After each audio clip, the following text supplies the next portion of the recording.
Une pierre vivante comme pierre principale et des pierres vivantes alignées sur elle pour construire un édifice spirituel habité par l'Esprit. Quelle belle image pour parler de notre vocation en tant que chrétiens rassemblés autour du Christ dans son Église. Cette image est intéressante parce que la confiance en Christ et la pratique de la foi sont décrites comme étant communautaires.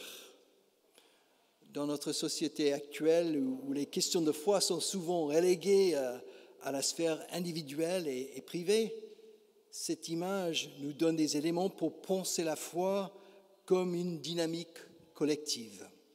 C'est une première piste à creuser ce matin. Dans une société où les institutions sont critiquées de tous les côtés et manquent souvent de crédibilité, les églises, institutions comprises, cette image nous donne aussi la possibilité de nous interroger sur la raison d'être de l'Église, de ses missions premières et de la rendre peut-être un peu plus crédible pour nos contemporains. Voilà donc une deuxième piste à creuser ce matin. Je vous propose donc de regarder d'abord cette pierre vivante, P majuscule, pour approfondir la question de notre confiance collective en elle, pour notre vie en Église et celle de notre monde aussi.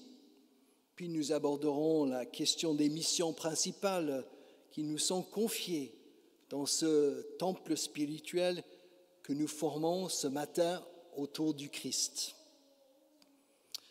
Commençons par cette pierre vivante, grand P, qui est le fondement de notre vie et notre foi collective en Église. Première question, comment une pierre peut-elle être vivante? C'est un objet inanimé qui n'a pas de vie. J'en ai vu des pierres en marchant cette semaine sur les côtes bretonnes. Ce sont des objets inanimés. Le choix de cet adjectif pour décrire le Christ n'est donc pas anodin. Il veut nous pousser à revenir à l'événement fondateur de notre foi chrétienne, l'événement de Pâques. La première opposition que nous voyons dans le texte enfonce aussi le clou dans ce sens. Le rédacteur de cette lettre décrit le Christ comme étant la pierre vivante rejetée par les êtres vivants, mais aussi choisie et précieuse devant Dieu. Le rejet des êtres humains est arrivé à sa culmination dans les événements du Vendredi Saint, où Jésus est injustement mis à mort sur une croix. Mais ce rejet ultime n'a pas eu le dernier mot sur sa vie. Dieu est intervenu pour ressusciter Jésus d'entre les morts, afin de montrer au monde entier que cet homme crucifié par les êtres humains était vraiment le Christ, choisi, précieux et béni devant Dieu. Les premiers disciples qui ont vécu une rencontre avec le ressuscité ne cessaient de dire partout où ils allaient, celui qui était mort est revenu à la vie, il est vivant. Et cette puissance de vie qui l'a ressuscité d'entre les morts est donnée à ceux et à celles qui s'approchent de lui par la foi, qui mettent leur confiance en lui pour leur vie et pour leur mort. Et c'est ainsi que nous devenons nous-mêmes des pierres vivantes, animés par une espérance qui nous pousse en avant dans la vie, qui nous pousse à dire non à toutes les fatalités de notre monde, qui nous pousse à agir avec confiance dans notre monde pour le rendre plus fraternel, plus juste, plus solidaire, plus aimant. Oui, le Christ est ressuscité, il est la pierre vivante, et nous sommes ressuscités avec lui, et nous sommes des pierres vivantes avec lui aussi, pour transformer notre monde par cette vie qui vient de lui. Il y a une deuxième opposition dans notre texte qui nous aide à faire un pas de plus dans notre compréhension du fondement de notre foi en Église. Pour certains, le Christ est la pierre d'angle, la pierre principale sur laquelle la maison spirituelle est construite, sur laquelle elle tient debout. Pour d'autres, le Christ est une pierre d'achoppement, une pierre sur laquelle on trébuche et on tombe, une pierre qui scandalise et qui empêche de croire en Dieu. Et l'auteur de cette lettre situe la distinction entre ces deux pierres-là dans la façon dont chacun répond à la parole du Christ, à cette bonne nouvelle que nous pouvons trouver en forme de témoignage dans la lecture des 4 évangiles que nous possédons.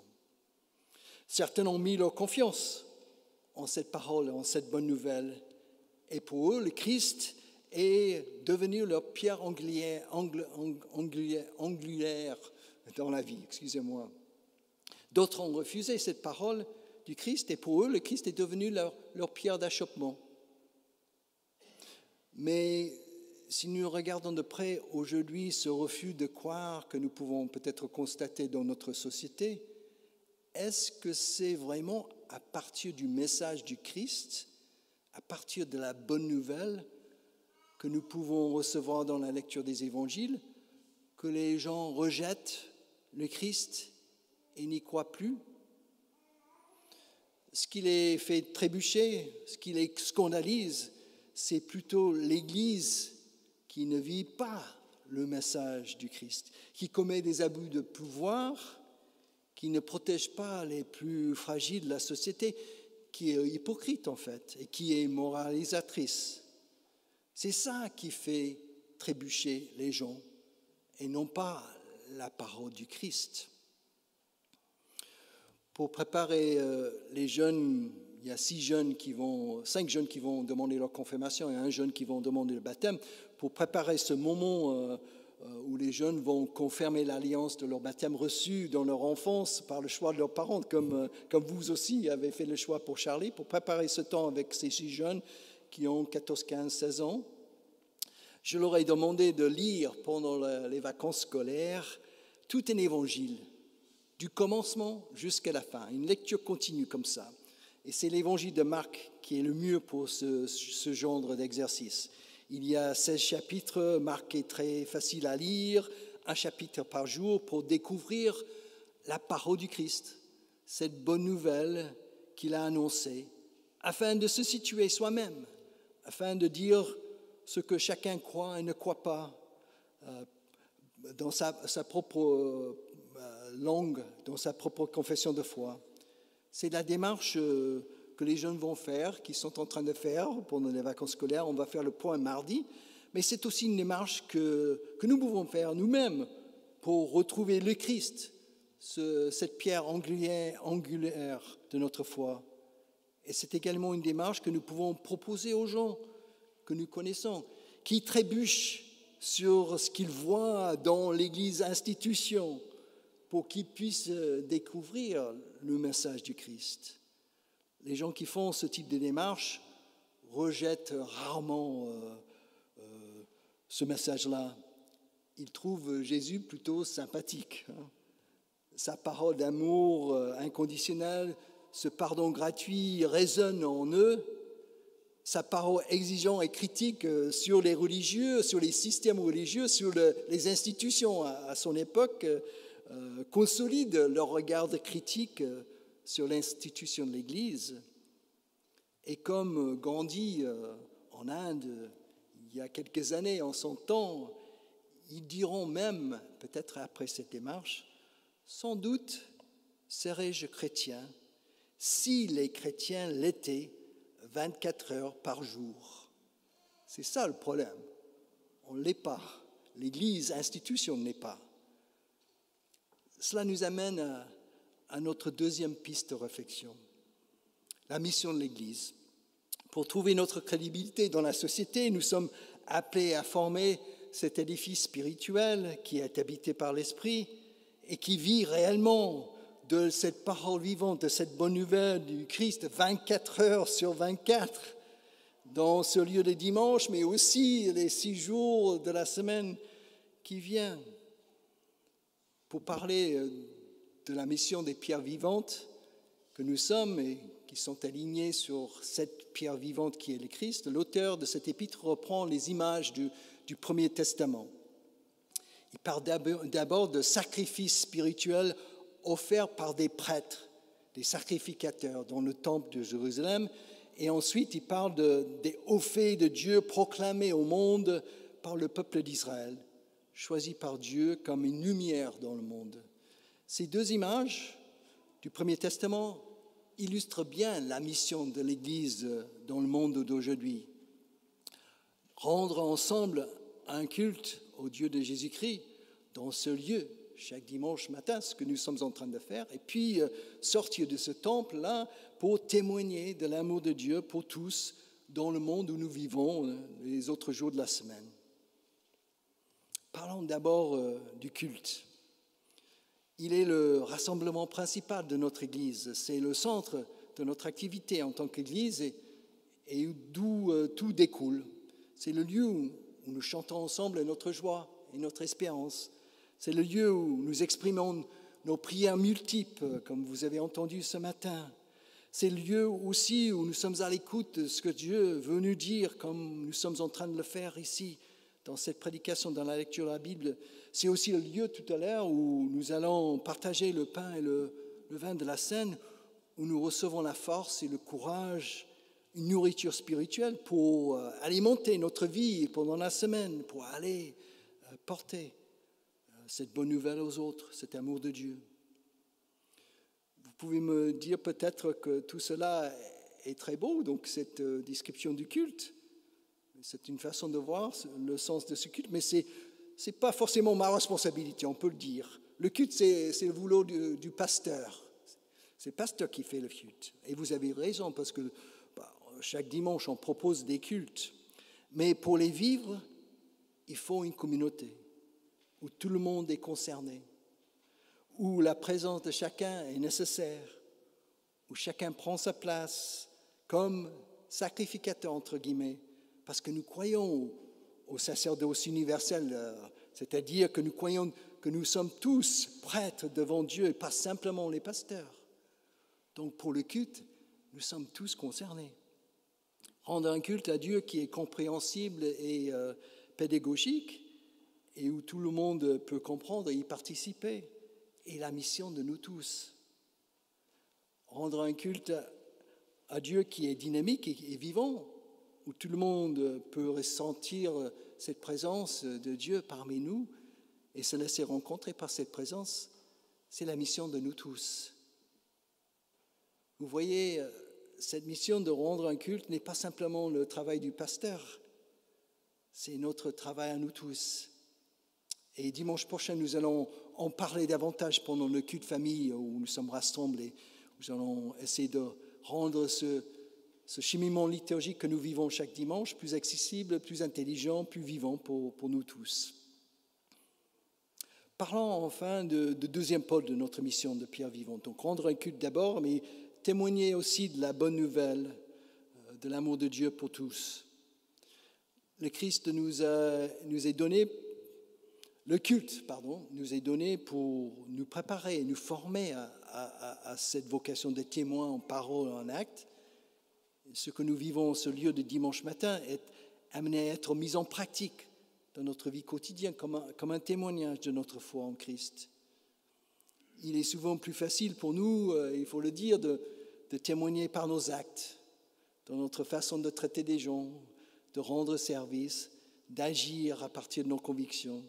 Mais annoncer les hauts faits de Dieu, comme l'auteur de cette lettre le décrit, c'est également un témoignage en parole, où nous formulons avec nos propres mots ce que nous croyons, l'essentiel de cette bonne nouvelle.